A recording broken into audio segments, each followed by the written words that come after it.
Steel ప్లాంట్లో losses అనేటువంటివి 2003-4లో మొదటిసారిగా గమనించడం జరిగింది.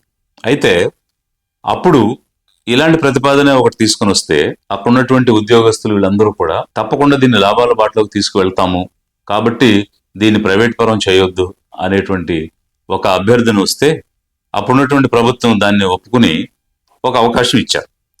ఇస్తే మళ్ళీ వెంటనే లాభాల్లోకి రావడం జరిగింది. కానీ 17-18లో ఇంచుమించు 1369 కోట్ల వరకు నష్టాన్ని చూడటం జరిగింది. 18-19లో ఇంచుమించు 60 కోట్లు మళ్ళీ లాభంలోకి వచ్చింది. కానీ 19-20లో 3000కు పైగా కోట్లు నష్టం వచ్చింది. దీన్ని చూపించి స్టీల్ ప్లాంట్ ని అమ్మాలనేటువంటి ప్రతిపాదన తీసుకొచ్చారు. ఇక్కడ గమనించాల్సిన అంశాలు ఏంటంటే, కోవిడ్ ఇయర్ అది. కోవిడ్ వచ్చిన సంవత్సరం ఒక్క ఈ స్టీల్ ప్లాంటే కాదు, ఏ ప్లాంట్ కూడా లాభాలని సాధించిన పరిస్థితి లేదు. ఇంచుమించు అన్ని పరిశ్రమల్లో కూడా ఎంతో దెబ్బతిన్నాయి. సర్వీస్ సెక్టర్ అయితే అతి దారుణంగా దెబ్బతింది, మ్యానుఫ్యాక్చరింగ్ సెక్టర్ దెబ్బతింది, సర్వీస్ సెక్టర్ దెబ్బతింది. కాబట్టి అన్ని రంగాల్లో కూడా చాలా ఇబ్బందులు గురైనటువంటి పరిస్థితి మనం పరిశ్రమల్లోను వ్యాపారస్తుల్లోనూ చూసాం, మనకు తెలుసు కూడా. దానిని సాకుగా చూపించి, అంతేకాకుండా అప్పుల్ని, అలాగే నష్టాలని, అలాగే మార్కెట్ని, 3 అంశాలను తీసుకొని వచ్చి దీన్ని వేలానికి పెట్టడం అనేటువంటిది తీసుకొచ్చారు. అంటే మొట్టమొదట debt, 2 losses, 3 market conditions. Debt అనేది ఏంటి? అప్పు ఎందుకు వచ్చింది? అసలు అప్పు చేయాలనే ఆలోచన విశాఖ స్టీల్ ప్లాంట్ లో లేదు. 2009లో మీ 3.5 లక్షల కెపాసిటీని 6.5 లక్షలు చేసుకోండి అని చెప్పి డబుల్ ప్రొడక్షన్ పెంచి మీరు అప్పు చేయండి అని కేంద్రం చెప్తేనే ఆ రోజు స్టీల్ ప్లాంట్ అప్పు చేయాల్సిన పరిస్థితి వచ్చింది. అందుకు 22,000 కోట్లు అప్పు చేశారు. తనకు తానుగా చేయని అప్పుని కేంద్రం ప్రోత్సహించి అప్పుల్లోకి నెట్టి ఆ తర్వాత లాసెస్ అనేటువంటివి కేవలం కోవిడ్ ఇయర్ లో వచ్చిన లాసెస్ తప్ప మిగిలినవన్నీ కూడా కోపప్పు చేయగలిగినటువంటి లాసెస్ అయ్యాయి. అవి కూడా అలాంటి లాస్ వచ్చినప్పుడు, లాభం వచ్చినప్పుడు లాభాలు తీసుకున్న కేంద్రం నష్టం వచ్చినప్పుడు ఆదుకోవాల్సిన బాధ్యత కూడా ఉంటుంది కదా. లాభం వచ్చినంతసేపు మేము ప్రతిసారి తీసుకుంటాము, నష్టం రాగానే అమ్మేస్తాము అని అంటే అది బాధ్యత ఎలా అవుతుంది? అదొక వైపు. ఇక మార్కెట్ సైడ్ చూస్తే అతి దారుణమైనటువంటి నిజం మనం అందరం తెలుసుకోవాల్సింది ఉంది. అదేమిటంటే, ఏ స్టీల్ ప్లాంట్కైనా సొంత మైన్స్ ఉంటాయి. అంటే ఒక క్యాప్టివ్ మైన్ అనేటువంటిది ఉంటుంది. ఇప్పుడు టాటా స్టీల్ తీసుకుందాం ఫర్ ఎగ్జాంపుల్. టాటా స్టీల్ కి క్యాప్టివ్ మైన్ ఉండడం వల్ల వాళ్ళు రా మెటీరియల్ 1,500 రూపాయలకి 1 టన్ను ప్రొక్యూర్ చేస్తున్నారు. మరి Visakha steel plant raw material టన్నుకి ఎంత వెచ్చిస్తుంది? 7,500 రూపాయలు వెచ్చిస్తుంది. ఇది కేంద్ర ప్రభుత్వ సంస్థ. కేంద్రానికి ఎన్నో గనులు ఉన్నాయి. ఎందుకనంటే ట్రెజర్ ట్రోవ్ యాక్ట్ అనేది ఒకటి ఉంది. దాని ప్రకారంగా రిసోర్సెస్ అన్ని దేనికి, భూగర్భంలో ఉన్న రిసోర్సెస్ అన్ని ఎవరి అంటే ప్రభుత్వానికి. సో మైన్స్ అన్ని ఎవరి అంటే ప్రభుత్వానికి. ఒక స్టీల్ ప్లాంట్ నువ్వు 5,000 కోట్లు ఇచ్చి ఎస్టాబ్లిష్ చేసావు కదా. చేసినప్పుడు మరి అదే స్టీల్ ప్లాంట్ కావాల్సిన రా మెటీరియల్ ఇచ్చే గని ఒక్కటి కూడా ఎందుకు అలొకేట్ చేయలేదు? 50 సంవత్సరాల్లో కూడా ఎందుకు అలొకేట్ చేయలేదు? ఒకవైపు ప్రైవేట్ స్టీల్ ప్లాంట్ 1,500 రూపాయలతో రా మెటీరియల్ టన్ను కొంటూ ఉంటే, వీళ్ళు 7,500 రూపాయలు 1 టన్నుకు పెట్టుకొని అమ్మడం మాత్రం అదే రేటుకి అమ్మాలి. టాటా స్టీల్ వాడు టన్ను ఎంతకు అమ్మాడో విశాఖ స్టీల్ కూడా అదే రేటుకి అమ్మాలి. అదే రేటుకి ఎలా అమ్ముతాడు? రా మెటీరియల్ 5 రెట్లు ఎక్కువగా ఖర్చు పెడుతున్నాం అక్కడ. 1,500 ఎక్కడ, 7,500 ఎక్కడ? More than 5 times.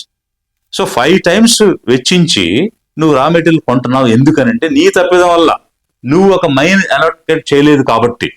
వాళ్ళ మైనే వాడుకుంటే, వాళ్ళ గనిలో నుంచి వాళ్ళే తవ్వుకుంటే 1,500 పడుతుంది దాని cost. That is the blunder. అది major setback for the steel plant. అది మానేసి ఈనాటికైనా ఒక కొత్త మైన్ శాంక్షన్ చేయడం కానీ, కొత్త మైన్ అలొకేట్ చేయడం కానీ మానేసి రేపు ప్రైవేట్ పరం చేస్తే వాళ్ళు కూడా 7,500 రూపాయలు పెట్టుకుంటే వాళ్ళు ఎట్లా లాభాలు సాధిస్తారు? ఇప్పుడు అదే విశాఖపట్నంలో హిందుస్థాన్ జింక్ ఉంది. ఆ హిందుస్థాన్ జింక్ కూడా ఇలాగే లాభాల్లోకి లేదని మీరు ప్రైవేట్ వేదాంతకి అమ్మారు. మరి వేదాంత ఏం చేయగలిగింది? 4 రోజులు నడిపింది, ఆ తర్వాత దాన్ని నడపలేక మూసేసింది. ఎందుకు? బికాజ్ రాజస్థాన్ నుంచి జింక్ తెచ్చుకుని ఇక్కడ ప్రాసెస్ చేసి అమ్మాలనంటే వాళ్ళ తరం కావడం లేదు. Raw material is the key for any profit of the any industry. So అందుకే కదా ఏ ఇండస్ట్రీ అయినా ఎక్కడ వస్తాయి? ఎక్కడ రా మెటీరియల్ లభ్యంగా దొరుకుతుందో అక్కడ ఇండస్ట్రీస్ ఏర్పాటు చేయడం జరుగుద్ది. మరి ఇక్కడ నువ్వు ఏర్పాటు చేసినప్పుడు నువ్వు ఎందుకు ఒక మైన్ ఇవ్వలేదు? ఇప్పుడు బెలాల్లో కానీ, అసన్సోల్లో కానీ, రూర్కెలాలో కానీ, లేకపోతే బొఖారోలో కానీ ఎందుకు స్టీల్ ప్లాంట్స్ వచ్చాయి? Because they are close to mines. So అలాంటి అవకాశం మనకు ఉన్నా కూడా నువ్వు మైన్ ఇవ్వలేదు. ఇవ్వకుండా రా మెటీరియల్ ఎక్కువ మొత్తంతో కొనేటట్టుగా చేసి ఈ రోజు లాసెస్లోకి వెళ్ళిపోయిందని అంటున్నావు. మరి మార్కెట్లో ఎలా కంపీట్ చేయగలుగుద్ది? 1500 రూపాయలతో కొన్నవాడు 3000కి అమ్మగలుగుతాడు. 7,500తో కొన్నవాడు 3000కి ఎట్లా అమ్మగలుగుతాడు? అమ్మలేడు కదా. కాబట్టి మార్కెట్ కాంపిటేటివ్నెస్ అన్న దాని గురించి నువ్వు ఎలా చెప్పగలుగుతావు? So that means entire key is in you. Bailout చేయగలిగే కెపాసిటీ నీలో ఉంది. బెయిల్అవుట్ చేయగలటానికి కావాల్సిన ఆలోచన ఏంటో నీకు తెలుసు. అందుకు ఇవ్వాల్సిన రాయితీలు ఏంటో తెలుసు. అవేమీ ఇవ్వకుండా అక్కడ లాస్ ఉంది, డెట్ ఉంది, మార్కెట్ కాంపిటేటివ్నెస్ లేదు అని చెప్పి కారణాలు తయారు చేసింది నువ్వే. ఆ కారణాలు చూపించి అమ్మాలని చెప్పేది నువ్వే. It is a scam, it's a conspiracy. ఏ విధంగా కాన్స్పిరసీ అంటే 33,000 ఎకరాలలో ఈ రోజు 22,000 ఎకరాలు ఖాళీగా ఉన్న భూమి ఉంది. ఈ రోజు విశాఖపట్నంలో భూమి విలువ మన రాష్ట్ర ప్రజలందరికీ తెలుసు. కనీసం ఎకరం 10 కోట్ల రూపాయలు విలువ చేస్తుంది. అయితే మన క్యాలిక్యులేషన్ కి 5 కోట్లనే వేసుకుందాం. 22,000 ఎకరాలకి 5 కోట్ల చొప్పున వేస్తే ఎంత వస్తుంది? 1,10,000 కోట్లు వస్తుంది. అది కాకుండా ప్లాంట్ అండ్ మెషినరీ 8,000 కోట్లలో 8,000 ఎకరాల్లో టౌన్షిప్ డెవలప్ అయి ఉంది. సో అక్కడ ఇన్ఫ్రాస్ట్రక్చర్ ఉంది. అది కనీసంగా అంటే ఇంకొక 1,00,000 కోట్లు ఉంటుంది. అంటే ఇంచుమించుగా 2.5 లక్షల కోట్ల విలువైన భూమి, ప్లాంట్, ఇన్ఫ్రాస్ట్రక్చర్ ఈ రోజు విశాఖ సిటీలో ఉంది. అలాంటి దాన్ని వీళ్ళు డెట్ అని, లాసెస్ అని, మార్కెట్ అని చెప్పి అమ్మకానికి పెట్టి ఎంత కోట్ చేశారో తెలుసా? 4,000 కోట్లు కోట్ చేశారు. ఇంత విలువైనటువంటి ప్లాంట్ 4,000 కోట్లకి ఎట్లా అమ్మేస్తారు అని అన్ని పార్టీలు గొడవ చేస్తే దానిని ఎంతకు పెంచారో తెలుసా? 13,000 కోట్లకు పెంచారు. అంటే ఇది కుట్ర కాక ఏమవుతుంది? ఇది కాన్స్పిరసీ కాక ఏమవుతుంది? ఇది మోసం కాక ఏమవుతుంది? ఇప్పుడు సామాన్య మానవుడు ఎవరైనా కూడా నీ దగ్గర 2 లక్షల రూపాయలు ఉన్నాయి, లేదా 2 లక్షల విలువైన 10 సెంటు భూమి ఉంది. దాన్ని నువ్వు 4,000కో 13,000కో అమ్ముతావా? ఎవరైనా అమ్ముతారా? విజ్ఞత కలిగినాడు ఎవరైనా అమ్ముతారా? దానికి ఏమైనా లిటరసీ, న్యూమరసీ కావాలా? ఎవరైనా విజ్ఞత కలిగిన వాళ్ళు ఎవరైనా కూడా ఇంత విలువైన దాన్ని అంత కారు చౌకగా ఎలా అమ్ముతారు? మనమైతే అమ్మం కదా. అంటే ఇది పబ్లిక్ ప్రాపర్టీ కాబట్టి, అధికారం ప్రజలు నీకు ఇచ్చారు కాబట్టి నీ చేతిలో అధికారం ఉంది. విచ్చలవిడిగా వాడుకుని నీకు నచ్చిన వాడికి ఏదైనా ఇచ్చేయచ్చు, కట్టబెట్టేయచ్చు, చేసేయచ్చు. అడిగేవాడు ఎవడు? మీడియా నాది, మీడియాని నేను మేనేజ్ చేస్తా, పబ్లిక్ నేను మేనేజ్ చేస్తా, ఈవీఎంల ద్వారా ఓట్లు మేనేజ్ చేస్తా. సో దేనైనా నేను మేనేజ్ చేస్తా, దేనైనా అమ్మేస్తా, నాకు ఎవడైతే కావాలో వాడికి ఇచ్చేస్తా. ఇది స్కామ్, ఇది కుట్ర. ఇది కుట్ర కాకపోతే 2.5 లక్షల కోట్ల విలువైన ఆస్తిని 13,000 కోట్లకు ఎలా వేలం వేస్తావు? ఇది మన రాష్ట్ర ప్రజలు గమనించాలి. నేరుగా 33,000 కుటుంబాలు ఉద్యోగాలు చేస్తున్నారు అక్కడ. 1,00,000 కుటుంబాలు యాన్సిలరీగా దాని మీద ఆధారపడి జీవిస్తున్నారు. రేపు ఈ ఉద్యోగాలన్నీ తీసేస్తే, ప్రైవేట్ పరం అయిపోతే, ఈ రోజు నువ్వు పార్లమెంటులో అమెండ్మెంట్ చేసి 60% రిజర్వేషన్ ఇచ్చి చట్టం తెచ్చావే అంటే 33,000 మందిలో 60% మంది వెనుకబడిన వర్గాల నుంచి వచ్చారు కదా.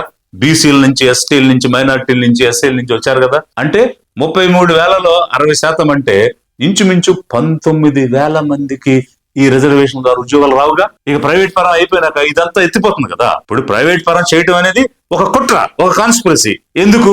ఈ వెనుకబడినటువంటి వర్గాలకు ఎలాంటి అవకాశాలు ఇవ్వకుండా ఉండడం కోసం, వాళ్ళు ఎదగనీయకుండా వాళ్ళని పేదరికంలోనే ఉంచి, వాళ్ళని అణిచి, వాళ్ళకి అవసరమైన రోజు ఒక బిస్కెట్ పడేసి ఓటు ఏం చేసుకుని అధికారంలో ఉండాలని. ఇది ఒక కుట్ర అయితే, 2.5 లక్షల కోట్ల విలువైన ఆస్తిని 13,000 కోట్లకు అమ్మడం అనేటువంటిది ఇంకెంత భయంకరమైనటువంటి కుట్ర, ఇంకెంత భయంకరమైన స్కామ్. అంటే కేవలం మీకు కావలసినటువంటి వాళ్ళకి అమ్మడం కోసమే ఈ ప్రతిపాదన మీరు తెచ్చారు తప్ప రాష్ట్ర ప్రయోజనాలను ఏ విధంగానూ కూడా మీరు దృష్టిలో పెట్టుకోలేదు. ఈ ఆంధ్ర రాష్ట్ర ప్రజలు ఏమైపోయినా పర్వాలేదు, ఎటుపోయినా పర్వాలేదు, వాళ్ళ జీవితాలు వీధిన పడినా, వాళ్ళు అడుక్కు తింటున్నా నాకేం కాదు, నాకేం అవసరం లేదు అన్నదే ఈ రోజున్న రాజకీయ నాయకుల యొక్క ఆలోచన అదేమిటి అని అంటే సెంటిమెంటా, వ్యాపారంలో చూడాలి కానీ ప్రతిదానికి సెంటిమెంట్ అంటే ఎట్లా అని ఎన్నికైన తర్వాత మాట మార్చేస్తూ ఉంటే మనం ఏం చెప్తాం? మరి ఆ రోజు ఈ స్టీల్ ప్లాంట్ నిలబెడతాం, రాష్ట్రం కోసం కాపాడతాం అని చెప్పినప్పుడు సెంటిమెంట్ అన్న విషయం మీకు తెలీదా? అంటే ఆంధ్రుల హక్కుగా, ఆంధ్ర ఆత్మ గౌరవంగా ఉంది, దీన్ని కాపాడాలి అని అంటే అది సెంటిమెంట్ గా అనిపిస్తుందా మీకు? మరి ఆ రోజు మాట్లాడేటప్పుడు, ఉద్వేగంగా మాట్లాడినప్పుడు, గొంతు పెంచి అరిచి కేకలు పెట్టినప్పుడు ఈ సెంటిమెంట్ మీకు కనిపించలేదా? ఇదంతా ఒకవైపు అయితే, విభజన చట్టంలో కడపలో స్టీల్ ప్లాంట్ పెడతామని చెప్పారు. ఎవరైనా ఓటు వేయమని అడగటానికి వచ్చిన రాజకీయ నాయకుడిని ఓటు వేసేటప్పుడు ప్రజలు ఏ విధంగా చూస్తారంటే, వీళ్ళు వస్తే ఏమైనా చేస్తారేమో, వీళ్ళు వస్తే ఏమైనా అదనంగా ఇస్తారేమో అని చూస్తారు. అలాగే చెప్పే మేము వస్తే ఇది ఇస్తాం, ఇది ఇస్తాం, ఇది ఇస్తాం, అదనంగా ఇస్తాం, మీకు ఒక బిడ్డకే చదువుకి 15,000 వస్తే ఎంతమంది బిడ్డలు ఉంటే అంతమంది బిడ్డలకి చదువుకి 15,000 ఇస్తా, ఒకరైతే 15, ఇద్దరైతే 30, ముగ్గురైతే 45, నలుగురైతే 60 అని ఓదరగొట్టారు. సరే, ఆ సంగతి దేవుడికి తెలుసు. కానీ ఈరోజు కొత్తగా విభజనకు గురైన రాష్ట్రంలో స్టీల్ ప్లాంట్ పెడతామని చెప్పిన వాళ్ళు ఇంకో స్టీల్ ప్లాంట్ కడపలో వస్తుందని రాష్ట్ర ప్రజలందరూ ఎదురు చూస్తూ ఉంటే నోటికాడ కూడు కూడా తీసేస్తున్నారనంటే ఎంత దుర్మార్గులు మీరు, ఎంత దారుణంగా ఆలోచిస్తున్నారు అంటే, ఈ రోజు 130,000 కుటుంబాలు జీవనోపాధి చేసుకుంటే వాళ్ళ నోటి దగ్గర కూడు తీసేసి విశాఖపట్నం స్టీల్ ప్లాంట్ ని అమ్మేస్తానంటున్నారంటే, కొత్త ప్రాజెక్ట్ ఇవ్వకపోగా ఉన్నది కూడా ఊడ్చేస్తాం, ఉన్నది కూడా పీకేస్తామంటే మీరు నాయకులా? ఈ రాష్ట్ర ప్రయోజనాలు కాపాడే నాయకులు మీరా? ఈ రాష్ట్ర ప్రజలకు సేవలందించి మేలు చేసి అభివృద్ధిని పరిగెత్తించే నాయకులు మీరా? ఒక్కసారి ఆలోచించండి, రాష్ట్ర ప్రజలు ఆలోచించండి. వీళ్ళు ఎన్నికల ముందు ఏం చెప్పారు, అయిన తర్వాత ఎలా ప్రవర్తిస్తున్నారు ఈ రోజు చూడండి. ఒక కనువిప్పు కావాలి మన రాష్ట్ర ప్రజలకు. అందుకోసం విలువలు కలిగిన, కొత్త భాష్యం చెప్పగలిగిన ఒక రాజకీయ పార్టీ, ఒక ప్రత్యామ్నాయం ఈ రోజు మన రాష్ట్ర ప్రజలకు అవసరం ఉంది. ఆలోచించమని మన రాష్ట్ర ప్రజలను, తెలుగు ప్రజలను కోరుతూ ఉన్నాను.